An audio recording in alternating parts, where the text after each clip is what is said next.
enfin, je referai tout simplement. Je pense que je prends ma bagnole et je vais dans une zone industrielle. Si vraiment j'ai besoin de bouffer, je vais toquer à toutes les portes. Je vais présenter qui je suis et puis j'ai mon PC. Je leur demande s'ils ont 10 minutes, 15 minutes. Je me prends 9 portes sur 10 dans la tête, mais celui qui dit oui, bah, c'est un prospect. Donc là, le but, c'est de closer. Soit un contrat à 1000, soit 2 contrats à 500, soit 4 contrats à 250. Dans l'idée, c'est ce que je ferais. En vrai, sur absolument tout ce qui est service, aujourd'hui, je pense que, honnêtement, je vais peut-être en choquer encore une fois, mais aller chercher 1000 € par mois en free, je pense que c'est pas compliqué en vrai. Donc à chaque fois, je réinvestis soit pour déléguer les tâches où j'ai pas de valeur. La compta, je l'ai très vite délégué. Enfin, la compta administrative, gestion de ressources humaines, tout ça.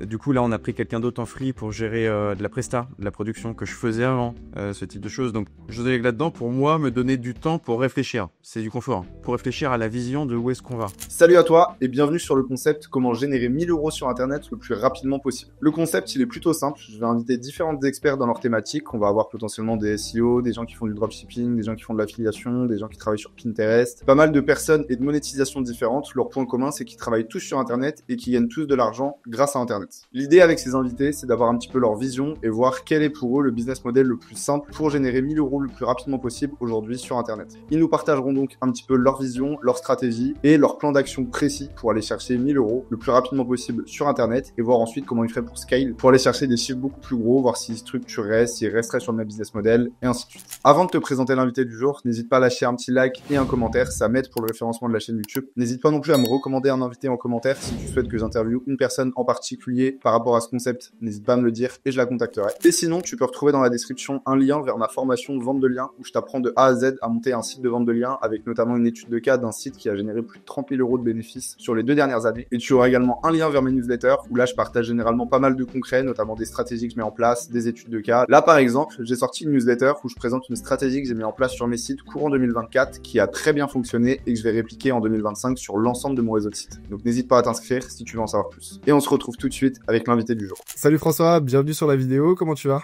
Salut Flo, ça va nickel et toi? Ça va, écoute, la forme. Est-ce que tu veux commencer peut-être par te présenter un petit peu, présenter ce que tu fais aujourd'hui, peut-être un petit peu ton parcours aussi, ça peut intéresser tout le monde. Ouais, carrément. Eh ben écoute, donc moi je m'appelle François Moreau, ça va faire depuis maintenant 7 ans que je suis dans le web. 6 ans que je suis vraiment dans le SEO, donc j'ai commencé moi plutôt profil vraiment white, e-commerce, joli, propre, etc. Limite à pas acheter de backlinks, etc. Voilà. Et puis petit à petit, donc j'ai vendu, je suis sorti de l'e-com et donc depuis j'ai une agence SEO.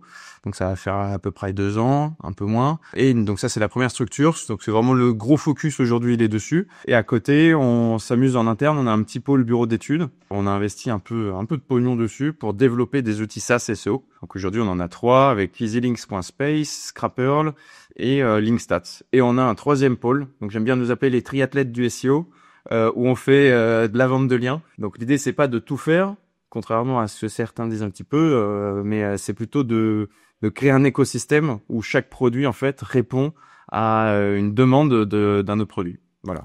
Avant de commencer, je tiens à remercier le sponsor de cette vidéo, O2Switch. Pour ceux qui ne connaissent pas, O2Switch, c'est une solution d'hébergement web basée en France qui permet d'acheter des noms de domaine et d'héberger de nombreux sites internet. Historiquement, O2Switch proposait une seule offre unique et aujourd'hui, ils ont revu un petit peu toutes leurs offres et je vais vous les présenter rapidement ici. On a du coup l'offre Gros, l'offre Cloud et l'offre Pro. Pour ceux qui connaissaient l'offre unique avant, elle s'appelle désormais l'offre Cloud et elle offre beaucoup plus de fonctionnalités qu'avant. Vous pouvez désormais faire 8 lunes à la place d'en faire 4. Les ressources en termes de puissance attribuées par lune sont beaucoup plus élevées qu'avant. Pourquoi je vous recommande de choisir O2Switch? Tout simplement parce que pour moi, c'est l'un des meilleurs hébergeurs web quand vous êtes éditeur de site, quand vous faites du SEO ou quand même vous faites de la prestation pour des clients. C'est un hébergeur 100% français avec plus de 15 ans d'expérience. Ils ont un support super réactif, que ce soit le matin, le soir ou même tard dans la nuit. Ils sont toujours super réactifs et répondent à vos problèmes. Pour ceux qui souhaiteraient tester directement O2Switch, vous avez un lien dans la description pour aller tester. Et en plus de ça, si vous n'êtes pas client O2Switch aujourd'hui, ils s'occupent gratuitement de migrer un site internet depuis votre ancien hébergeur vers O2Switch. Ok, et t'as un focus particulier aujourd'hui, on va dire au niveau timing, t'es réparti à peu près sur les 3 pôles, comment ça se passe? Alors, l'année dernière, le premier focus, c'était de payer tout le monde à la fin du mois. Aujourd'hui, on est 5. 5,5 parce qu'il y a un free à moitié. Donc, on a été chercher juste ce qu'il fallait avec l'agence et le reste, c'était vraiment du bureau d'études et du temps sur le développement des SaaS. Aujourd'hui, on a mis un gros coup d'accélérateur en janvier sur la partie agence et on voit que ça prend bien. Tous nos contrats restent. Donc sont re-signés, on fait du bon boulot, il y a des résultats et on voit que c'est là qu'il y a l'argent surtout. Donc là il y a un gros focus. Je pense qu'on est passé de 30-35 à 70-80% vraiment focus sur l'agence et le reste aujourd'hui c'est du plus. Avec quand même l'idée de se dire pérenniser pour se redonner du temps sur les SaaS dans les prochains mois. Ok. Voilà. Super intéressant. Eh ben écoute, si t'es chaud, je pense qu'on peut partir direct sur la première question. La première question et le concept de cette vidéo. Qu'est-ce que tu ferais toi aujourd'hui avec ton expérience si tu devais recommencer sur le web pour aller chercher de l'argent le plus rapidement possible sur le web? J'ai mis le cap à peu près des 1000 euros. Qu'est-ce que tu ferais concrètement pour aller chercher tes premiers 1000 euros sur Internet aujourd'hui? Ok. Alors je sais tout ce que je sais, mais j'ai juste plus rien. Genre là, je suis fauché, tout s'est écroulé et je dois recommencer à zéro, mais je sais tout ce que je sais. Exactement, c'est ça. C'est l'idée, c'est de voir le business model que tu choisirais, si tu repartirais sur ce que tu fais aujourd'hui ou pas, ou potentiellement si tu irais sur des choses complètement différentes, j'en sais un, moi de l'achat-revente, de l'OFM, tu vois, les trucs un peu hype qu'on voit et qui peuvent un peu attrayer tout le monde, voir un petit peu qu'est-ce que tu choisirais et comment tu le ferais surtout, basé sur ton expérience. Je pense que je vais pas faire rêver grand monde. Mais honnêtement, donc moi c'est le SEO, mais ça peut être n'importe quoi par rapport à ses compétences. Même il y a des prestations. Enfin, je referai de la vente de prestations, tout simplement. Ok. Je pense que si je me donne 30 jours, je décompose ces 30 jours avec une dizaine de jours, voire un peu moins, sur la préparation de ma stratégie, la création de mon offre. Donc je partirai sur de l'offre SEO, voilà, accompagnement prestation SEO, et je me dirais ok, il me faut 1000 euros par mois. Donc, je vais me faire, par exemple, 3 offres, une à 250, une à 500, une à 1000. Celle à 250, par exemple, c'est 3 heures de consulting par mois. L'autre, et que du mensuel pour pérenniser la suite. 500, je sais pas, je mets un peu de prod de contenu et de strat. Et 1000, je mets un peu de netlinking. Je te dis une connerie, mais dans l'idée, je ferai ça. Et je préparerai un peu le terrain sur comment est-ce que je vais chercher du client. Mon seul focus, du coup, j'ai pas de client. Ouais. C'est créer une offre. J'ai pas d'équipe, donc je me crée un peu de branding avec un joli site web. Je mets 2-3 jours dessus, je pense, pour avoir quelque chose à présenter, ma carte de visite, ou même une plaquette de présentation lors d'un visio, etc. Mais je mets du temps un peu pour me faire un petit branding, présenter d'anciens résultats, ce type de choses. Et puis je lance surtout une grosse stratégie en call mailing où je mets dès le début, dès le premier jour, j'ouvre un zap mail et je me mets 10 mails en warm-up pour être prêt du coup à la deuxième étape. D'envoyer du mail. Donc derrière, donc ça c'est la première étape où je prépare le terrain. Deuxième étape, je pense que donc j'ai mon offre, j'ai mon site web, j'ai ma preuve sociale parce que j'ai mis mes résultats, etc., mes anciens résultats, ce type de choses. Je pense que là, je déploie mon offre et j'envoie, je bombarde de mails sur des secteurs, sur des thématiques. Par exemple, je prends une grande thématique, je te dis des bêtises, le sport, et je prends 4 sous-thématiques du sport. Et là, j'envoie en cold avec des tunnels en 3, 4, 5 étapes. Ok. Avec du Smart Lead ou du Lemlist, je pense. Et puis, donc ça, j'envoie le matin. Et je pense que l'après-midi, alors là, pareil, je vais en étonner un peu plus d'un. J'ai envoyé mes campagnes cold. J'ai plus rien à faire, du coup, l'après-midi. Je pense que je prends ma bagnole et je vais dans une zone industrielle. Si vraiment j'ai besoin de bouffer, et je vais toquer à toutes les portes. Et je leur montre ma gueule. Et ben, j'ai besoin de bouffer, tu vois. Je suis plus rien. Je le ferai pas aujourd'hui. Mais je pense que je vais toquer aux portes et je vais présenter qui je suis et puis j'ai mon PC, je leur demande s'ils ont 10 minutes, 15 minutes. Je me prends 9 portes sur 10 dans la tête, mais celui qui dit oui, bah c'est un prospect. Ouais, c'est ça, ouais. Ouais, alors je fais ça à l'ancienne en mode porte à porte, aller chercher directement le client, bah en soi, c'est pas déconnant sur des petites moyennes villes que comme sur lesquelles on est basé nous, c'est pas déconnant. Tu as raison, au final, tu vas te prendre 10 refus, mais potentiellement un seul, ça peut te rapporter tes 1000 euros par mois direct. Hein. Ben c'est ça, mais aujourd'hui, moi, j'ai jamais trop été dans la précarité pour faire ce genre de choses, mais je sais que moi, j'ai un profil commercial, donc je serais pas mauvais dans l'exercice. Et j'ai un client, du coup, du côté de Bordeaux, qui est une agence un peu comme la mienne, mais dans un autre secteur. Il arrivait pas en cold, il arrivait pas en inbound, il arrivait pas à faire tout ça. Et ben il a recruté une commerciale et il l'a envoyé sur le terrain à faire du porte-à-porte et je crois le premier mois, elle a signé 50 000. Ah ouais, ok.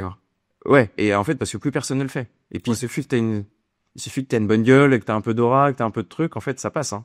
Enfin, voilà.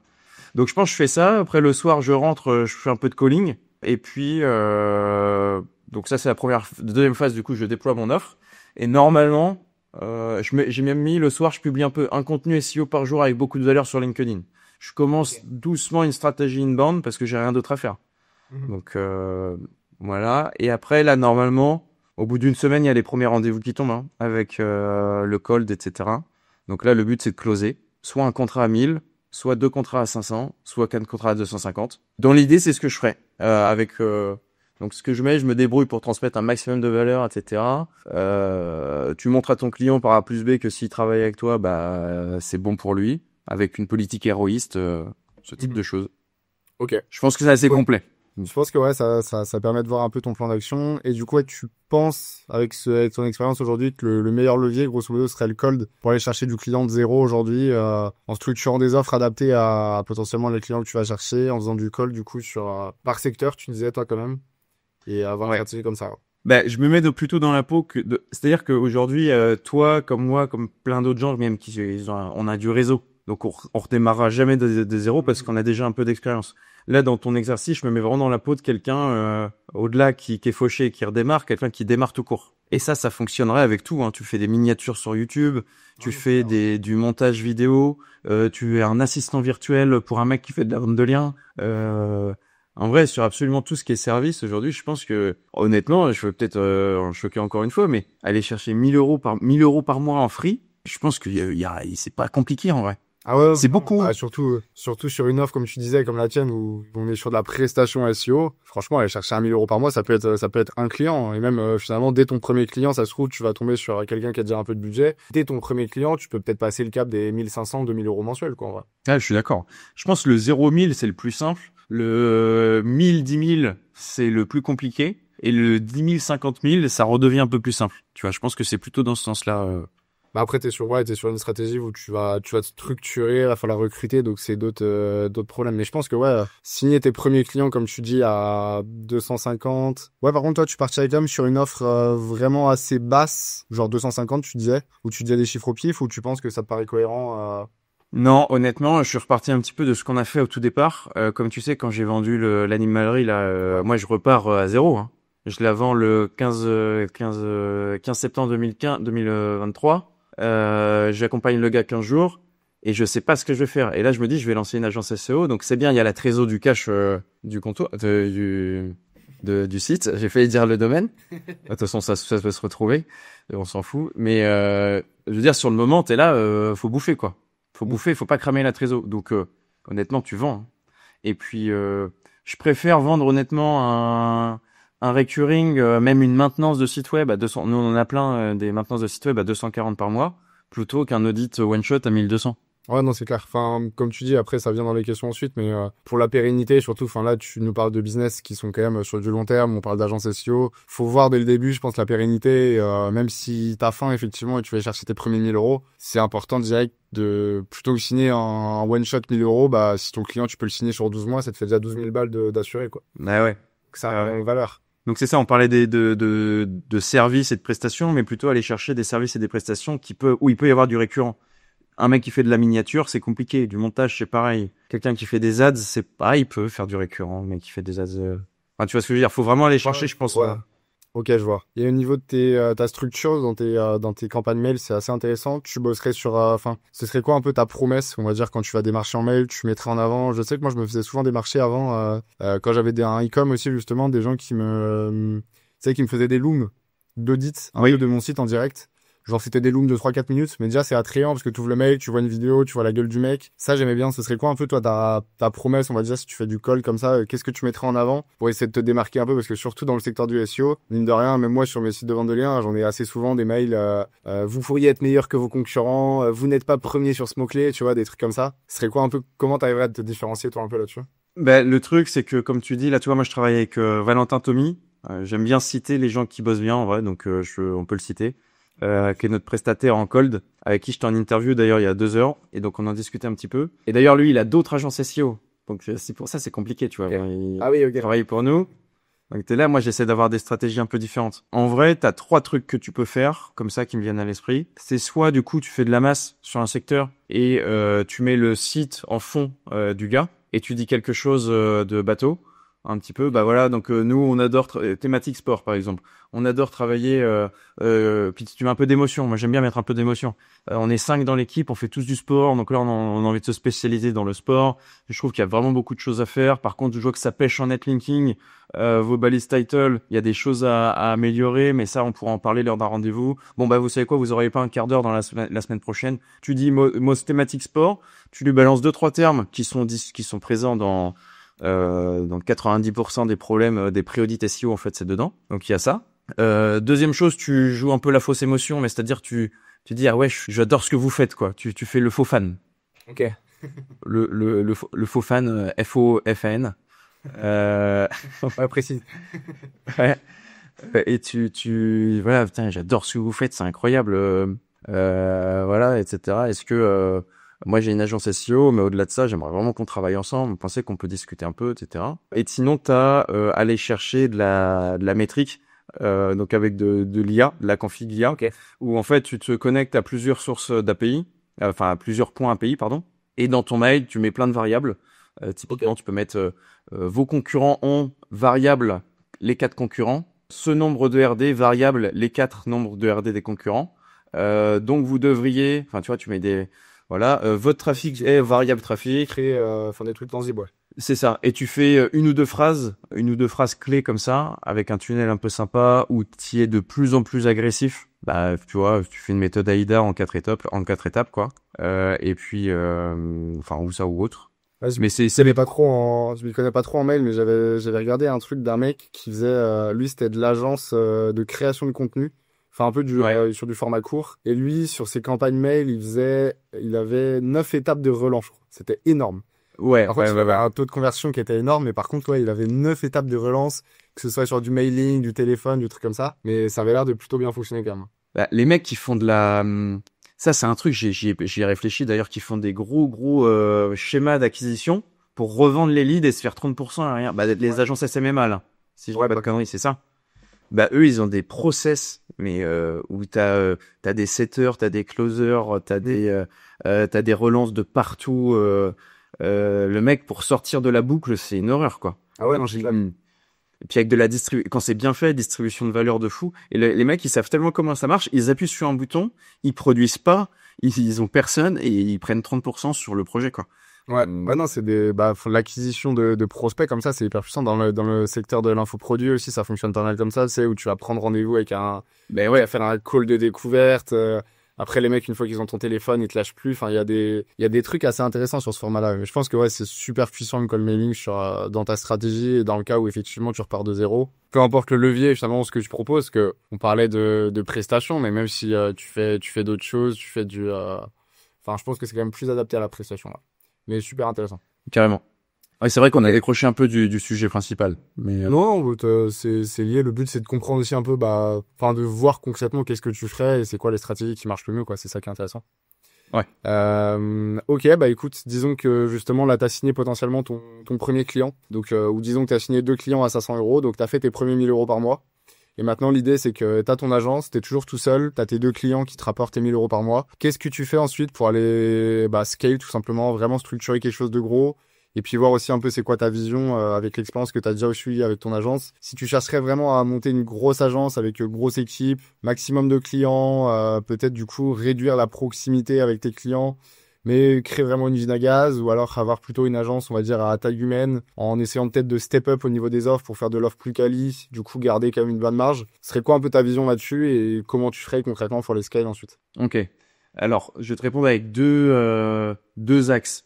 Le premier, moi, tu me connais un petit peu, j'ai besoin de sens dans ce que je fais. C'est vrai que c'est ce truc à la con, mais je m'en fous. Si demain il y a beaucoup d'oseille qui tombent, je serai toujours preneur. Mais j'ai besoin de sens dans ce que je fais. C'est pour ça qu'on fait à la fois des SaaS, des trucs, des machins. Et je pense que créer une usine à gaz, c'est réduire la qualité sur ton agence, et surtout quand tu recommences comme ça. Enfin là, je me mets pas forcément dans ma peau, mais dans la peau de quelqu'un en général. Du persona, voilà, et du gars qui recommence. Passer de j'ai jamais eu de client à gérer un portefeuille de 20 000 euros, à embaucher des free, etc. En fait, tu peux vite te faire déborder, avoir une très mauvaise réputation et ta carrière, elle est finie, quoi. Donc, je pense que l'idée, ce serait je conserve la même stratégie jusqu'à à peu près 5 000 euros.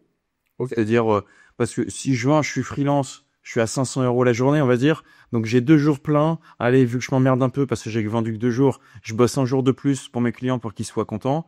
Donc j'ai 3 jours pleins. À côté de ça, je fais un peu d'inbound de cold, ça me fait 5-6 jours. Je pense à côté, je commence à me monter un petit side business sur lequel j'essaie de capitaliser, enfin en tout cas d'utiliser mon temps. Je pense à la vente de liens et l'expiré. Comme ça, premier truc qui me vient. Donc je réinvestis un peu d'argent sur l'expiré et sur le temps que j'ai, en tout cas, je fais ça. Je monte jusqu'à 5000 € et là, j'essaie de prendre un free que je paye moitié moins pour générer, pour gérer au moins ce portefeuille-là. Donc je fais une marche sur le free et j'ai plus les clients à gérer. J'ai un consultant. Et après, du coup, j'essaie de construire un side business solide autour de ça, de continuer à aller chercher d'autres prospects parce que du coup, je gère plus ces 5000 € de clients. Ouais. Donc moi, je peux potentiellement les gérer. 5000 € de clients, c'est 10 jours. C'est suffisant pour un consultant. Donc je pense que c'est ce que je fais. Je vais chercher, je prends très très rapidement. Au lieu de me mettre les 5000 € pour moi, je split en deux. Je prends un consultant ou un free ou quelqu'un que je forme pour me libérer du temps pour continuer à scale sur la partie agence, mais gentiment. Et construire un side business qui, lui, du coup, me rapporte de l'argent, mais sans que je m'emmerde, quoi. Donc, typiquement, la vente de liens.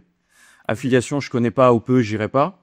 Vente de leads, si j'ai du temps, parce que là, aujourd'hui, j'y vais pas à la vente de leads parce que j'ai pas de temps. Mais c'est vrai que ça a l'air super intéressant ce que tu fais quand même. Ouais, honnêtement, je pense que je ferai ça. La vente de liens, je connais un peu, donc je mets un peu mon temps à profit là-dessus. Et mes priorités clients. Et dès que je fais un step de 5000 ou 6000, je prends quelqu'un pour le gérer. Ok. Et t'essaierais, je sais pas, tu te mettrais un cap, enfin, t'essaierais d'aller chercher le maximum de clients, ou peut-être que, parce que là, peut-être qu'au niveau de tes offres, au début, t'étais, on va dire, sur du low ticket. Peut-être qu'au fur et à mesure, t'essaierais de monter en type d'offre, en offre plus chère, pour avoir peut-être, pour pas trop monter en gestion de clients, mais avoir peut-être des clients quand même assez rentables, vu que t'es sur des offres plus quali, ou tu resterais sur tes offres de base potentiellement? Bah, en fait, ça dépend de. Là, du coup, on rentre même plus dans du fictif, on rentre presque dans la situation dans laquelle je suis actuellement, quoi. Ok. C'est-à-dire que je vais dire une connerie, mais si je donne une fourchette entre 15 et 20 de CA, tu vois, il y a un stagiaire, un alternant, un CDI, un free et deux free. Donc en fait, on arrive à s'en sortir avec ce budget-là.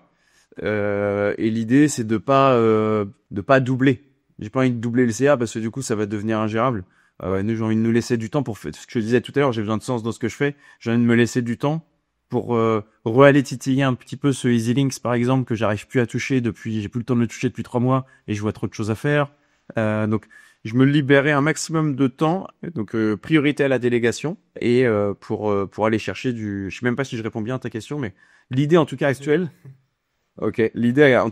c'est de se dire, on a réduit le flux d'acquisition parce que depuis janvier, on était à fond et on a triplé le chiffre, doublé le chiffre plutôt. Et là, on a du lead, je sais pas, je dois avoir 10 prospects chauds, 10 froids et 3 devis en cours de signature.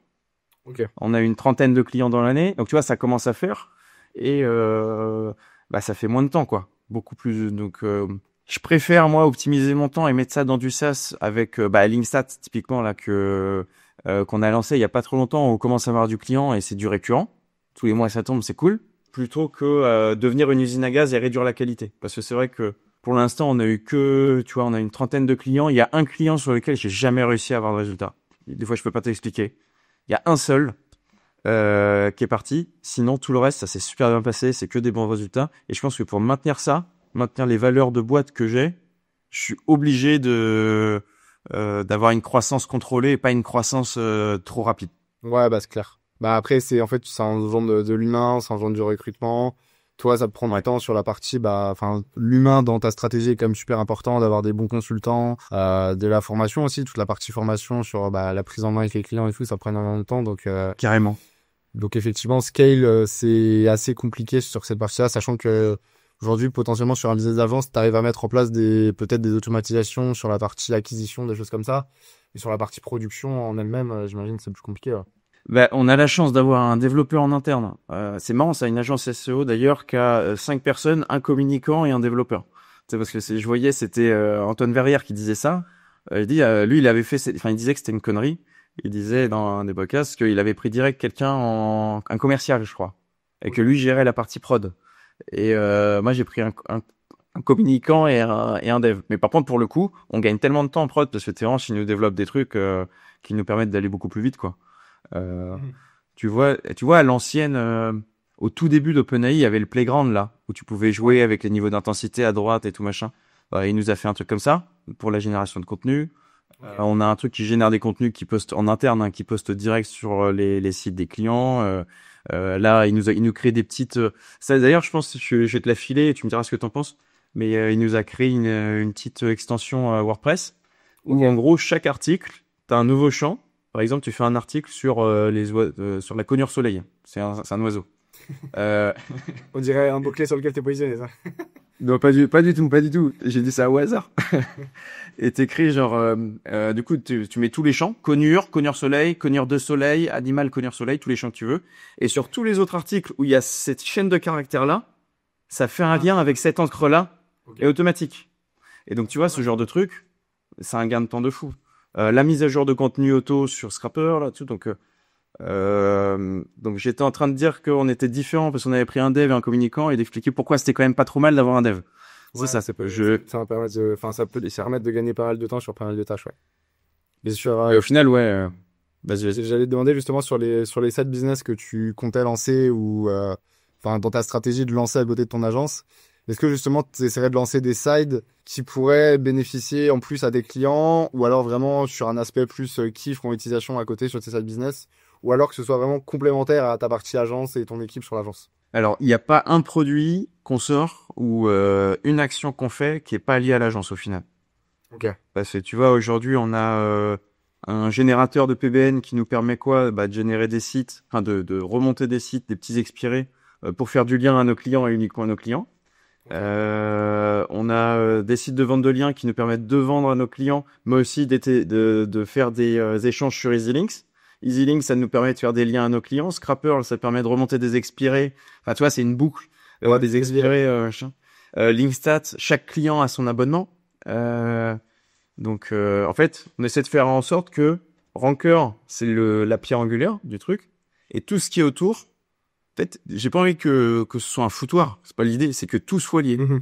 Ouais, il y a vraiment une cohérence et de créer un écosystème pour, à partir du moment où un client rentre potentiellement dans l'agence, il a son écosystème avec son suivi de position, avec tout ça. J'imagine pour la fidélisation, c'est pas mal en plus. Ben vraiment, et sur le closing surtout. Parce que, typiquement, on me pose la question, pourquoi tu te fais chier, pourquoi tu t'es pas mis en tant que consultant, et puis tu fais tes 5 000 par mois en free, et puis à côté, tu fais tes sides, Linkstat, toutes tes conneries. Bah, tu vois, en termes de, de niveau d'expertise, extérieurement, quand t'as un prospect en visio, le mec, tu lui montres tout ce que t'as fait, et que t'es pas juste une agence, qui a ses locaux dans sa ville, etc. Non, tu crées des outils qui ont une vraie valeur ajoutée, etc. T'as un écosystème. Moi, je présente l'écosystème avec une plaquette. Bah, les mecs, ils ont les yeux comme ça, quoi. Et ils disent, ah ouais, ok, c'est génial, parce qu'ils en ont vu 2 ou 3 avant toi. Et c'est là ton élément différenciant. Ouais. Et en plus de ça, t'as un dev. Je remets le truc dessus parce que Terence, au lieu il développe pas juste des SaaS, il va faire des actions SEO dev sur ma demande. Ok. Moi, je saurais pas faire techniquement. Ouais, clairement. Bah, comme tu disais, tu gagnes du temps et tu peux mettre en place des trucs beaucoup plus rapides. Enfin, je me rappelle, moi, quand je bossais en agence, fallait toujours, en fait, tu faisais des recos. Là, t'étais dépendant du CMS, de la validation du dev derrière. Ouais, le dev, en fonction de tes recos, l'agence partenaire, fallait qu'il refasse un devis. Du coup, t'es pas sûr que tes recos allaient être mis en place. Parce que, s'il fallait 10 000 balles en plus pour appliquer tes recos, ça allait pas forcément passer. C'est vrai que ça devait... Pas de dev en interne? Non, on n'avait pas de dev en interne, non. On bossait que avec des partenaires. Enfin, deux KF, d'autres agences partenaires. Et du coup, sur des petites modifs, il n'y avait pas d'impact, mais sur des grosses modifs, forcément, ça entraînait des coûts de dev de l'autre côté. Et du coup, en plus à faire payer aux clients, quoi. Bah, carrément. Et ça coûte plus cher un dev externe qu'un dev interne. Mais après, en fait, il faut avoir assez de boulot, quoi. Ouais, aussi, ouais. C'est ça, c'est que au début, dans une agence, je sais pas si potentiellement dans une agence SEO, à quel moment pour toi c'est pertinent de recruter un dev? Dès le début, ça n'a aucun sens. C'est ouais, non, carrément, t'as raison. Mais nous, par exemple, pour des implémentations, typiquement, on va bosser, je donne une niche, je sais pas si je devrais le dire, si c'est cohérent pour moi ou pas, mais on bosse avec pas mal de sites tu sais quoi, je vais pas trop me mouiller, on bosse dans des sites qui sont dans le domaine du voyage. Okay. Et la plupart d'entre eux, ils ont des gros problèmes de réponse à l'intention de recherche parmi l'affichage qu'ils proposent, les blogs qu'ils proposent, etc. Ouais. Typiquement, en fait, ils viennent juste mettre du bloc de texte sur du gros informationnel, mais c'est des sites qui ont beaucoup d'autorité et donc qui apparaissent quand même. Mais moi, je leur dis, mais dans 1 an, 2 ans, 6 mois, 4 mois, c'est fichu ça. Vous êtes morts. Donc, il faut se remettre aux normes et bien répondre à l'intention. Sauf qu'ils utilisent des sites avec des technos pourris, etc. Ouais. Si t'as pas un dev en interne qui te coûte le coût d'un salarié à l'heure hein, et pas 120 balles de l'heure, bah ça, tu peux pas faire la préco. Ouais, c'est clair. Bah, ouais, enfin, tu peux la faire, mais elle sera pas mise en place, quoi, en fait. Alors oui, non, c'est ça. Je voulais même pas en venir là. C'est que tu peux faire la préco, mais du coup, t'augmentes le devis de ton client, t'augmentes même pas ta marge à toi, parce que ta marge à toi, au final, tu vas mettre 120 et puis le gars, il va te prendre 100 de l'heure. Bon, ça fait chier. Et puis, au contraire, tu peux mettre 70, 80, 90, mais c'est ta marge à toi avec ton dev. Donc, Ouais. ça me permet de faire de l'upsell, en fait, sur du truc technique. Et de me vendre comme une agence SEO technique aussi. Ouais, ok, je vois. Ouais. Et j'ai une dernière petite question pour toi. Comment justement, enfin, je pense que j'ai déjà un peu la réponse, mais comment justement le cash que tu génères un peu sur la partie agence, tu le réinvestirais, tu l'utiliserais plutôt sur la partie side ou la partie bah, recruter, trouver des nouveaux salariés, des choses comme ça. Moi, l'idée, c'est comment dire? Moi, j'ai une vision très claire de là où je veux aller et j'ai un lifestyle qui est pas forcément délirant. Donc, j'ai pas besoin d'augmenter mon salaire. Et à chaque fois que on gagne un résultat, tu vois, je vais te dire un truc. Mon salaire depuis que la boîte fait 3 000 euros jusqu'à maintenant a pas bougé. Ok. Donc, on a fait fois 8, ça a pas bougé. Mhm. Tu vois, pour te donner un peu une idée. Donc, à chaque fois, je réinvestis soit pour déléguer les tâches où j'ai pas de valeur. La compta, je l'ai très vite délégué. Enfin, la compta administrative, gestion de ressources humaines, tout ça. Du coup, là, on a pris quelqu'un d'autre en free pour gérer de la presta, de la production que je faisais avant, ce type de choses. Donc, je délègue là-dedans pour moi me donner du temps pour réfléchir. C'est du confort, hein. Mais me donner du temps pour réfléchir à la vision de où est-ce qu'on va. À savoir, moi, je crois encore beaucoup à nos SaaS. Je pense qu'on se donne une année supplémentaire voire une année et demie pour vraiment pousser cette partie-là. Mais ouais, l'idée, ce serait de l'idée finale, ce serait d'avoir une belle agence SEO dans laquelle il y a du résultat et qui est vraiment structurée et où tout le monde est bien en interne. Ça, c'est important. Tu vois, tout le monde s'entend bien, tout le monde est cool. Donc ça, c'est important aussi, la partie sociale. Et une deuxième chose, un SaaS un peu à succès. Ça, c'est mon petit goal. Ce sera peut-être pas les 3 qu'on a créés. EasyLink, c'est super bien parti au début. Après, on s'est vu que le process, c'était un peu compliqué. Scrapper, bah, son aide de paiement toutes les semaines, donc c'est cool. Et Linkstat, ça part bien, mais voilà, faut mettre du temps, faut mettre de l'énergie, et ça coûte de l'argent de mettre de l'énergie. Ouais, Du coup, c'est je ça, délègue avant. c'est ça, en fait, c'est comme tout. Enfin, le plus dur sur tout ce que tu lances, dans tous les cas, c'est l'acquisition pour au début. Donc, au début et sur le long terme aussi, parce que tu peux communiquer dessus au début, ça marche, mais faut garder le même rythme de communication sur chacun de tes projets au fur et à mesure pour avoir de la continuité. C'est ça, et c'est exactement pour ça qu'on a un communicant. Là, on est en train de préparer un gros calendrier qui va nous permettre là, tu vois, on commence pas à publier tant qu'on n'a pas 3 semaines de prévu. Ok. Donc là, on va enfin faire un peu de com, parce que sinon, bah, c'est les posts à la zob sur LinkedIn. Je prends une photo de Terence et moi, et comme tu vois, et en vrai, ça marche parce que c'est marrant, tu vois. Mais non, là, plutôt vraiment essayer de bombarder un peu en inbound et là, avec juste retransmettre nos valeurs, à savoir, on est des jeunes qui sont experts dans ce qu'ils font et qui ont envie de tout défoncer, quoi. C'est vraiment ça. Et je pense que les gens s'apparentent un peu. Ouais, c'est un peu l'idée. Voilà. Ok, bah écoute, je pense que c'est assez clair. Je pense que tu as bien délivré de la valeur sur les différents points. Et puis on sait comment tu ferais pour te relancer un petit peu aujourd'hui. Puis c'est exactement ce que tu as fait en plus il y a pas si longtemps que ça. Donc tu nous as partagé ton process, quoi. Je viens peut-être de me créer 10 concurrents là, sans le savoir. Ah, mais t'as 2 ans d'avance sur eux. Ouais, c'est pas faux. C'est normal, c'est pas fou. T'as l'équipe, t'as le dev en plus, comme t'as dit. Donc, Ouais. après, Allez chercher un dev.